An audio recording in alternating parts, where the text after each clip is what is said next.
বন্ধ কোঠাৰ ভিতৰতেই মৃত্যুক সাবটিলে অকলশৰীয়া বৃদ্ধাই তাৰ কোনো খবৰেই নাপালে ওচৰ চুবুৰীয়াই 3 মাহেৰ বৃদ্ধাগৰাকীৰ ভতিজাকেও পোৱা নাছিল কোনো খবৰ শেষ হৈ গ'ল নেকি মানুহৰ মানৱীয়তা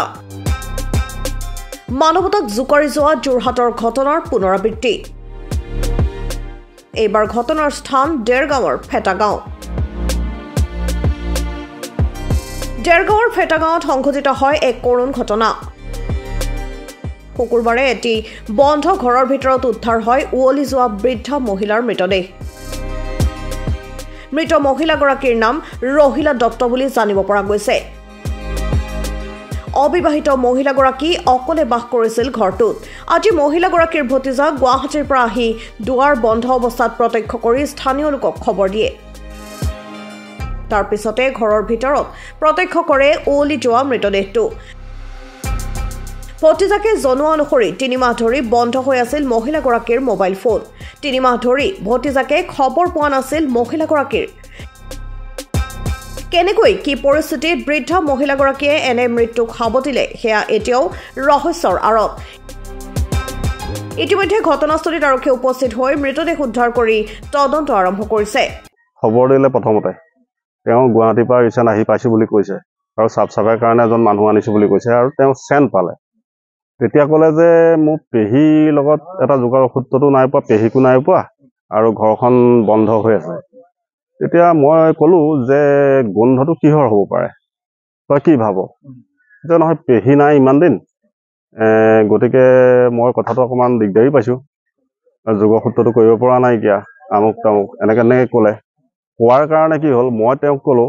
যে তই যদি গোন্ধটো পাইছ ঘৰটো চাফা কৰিবৰ কাৰণে আহিছ তই এটা কাম কৰ ওচৰৰ মানুহ কেইজনমান গোটাই পেলাই ঘৰখন যিহেতু মানে ভিতৰৰ পৰা লক আছে বাহিৰৰ পৰাও লক আছে বুলি কৈছে তেতিয়াহ'লে ওচৰৰ 2-এজনক দেখুৱাই তই চাহ ভিতৰখন আমি সি কৈছে যে নহয় মই ভিডিপিক জনাইছোঁ বোলো ভিডিপিক জনোৱাটো একচুৱেলি দায়িত্ব নহয় কাৰণ ওচৰ চুবুৰীয়া মানুহ আছে তহঁতৰ ওচৰ চুবুৰীয়াক জনাই আজি যিহেতু ইলেকশ্যন আৰু আমিও তাতে ইলেকশ্যনতে ব্যস্ত দায়িত্ব আছে তাত যথেষ্ট গতিকে এনেকুৱা এটা পৰিৱেশত আমি বাৰু আজি গাঁওৰক্ষী বাহিনী হিচাপত আৰক্ষীকো কিবা কাৰণত কিবা কথা পটককৈ জনাই দিব নোৱাৰোঁ সেইকাৰণে তেওঁক ক'লোঁ যে ওচৰ চুবুৰীয়া মানুহ দুজন গোটাই তই তাত কি পৰিৱেশটো হৈছে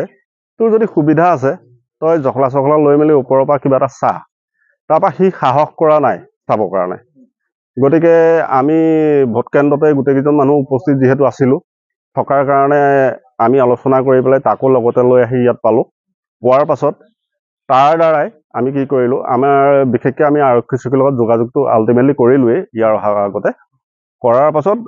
তাকে প্ৰথম আমি হেৰি কৰিছোঁ চাহ তোৰ ঘৰখনৰ কোন ফাকেদি দেখিবি তইহে জানিবি গতিকে তই চাহ চোৱাৰ পাছত দেখিলে যে মানে চেণ্ডেল পাইছে আৰু মানুহজনী মানে পৰি আছে বুলিয়ে সি কৈছে মই এতিয়ালৈকে দৃষ্টিগোচৰ হোৱা নাই গোন্ধটো ওলাইছে নোলাইছে মানে তেনেকুৱা এটা পৰ্যায়ত চলি আছিলে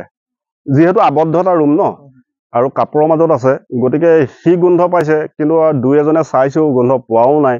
সেইকাৰণে আমি আৰক্ষীক অকণমান জনাবলৈ সংকোচো কৰিছিলোঁ যিহেতু আজি আৰক্ষী বহুত ব্যস্ত তাৰ পাছত 4-5জনে চোৱাৰ পাছত যেতিয়া গোন্ধটো আহিছে আৰু পৰিৱেশটো যেতিয়া দেখিছে তেতিয়া আমি স্পষ্ট হৈছে যে মহিলাগৰাকী অকণমান ভিতৰতে মৃত্যু হৈ আছে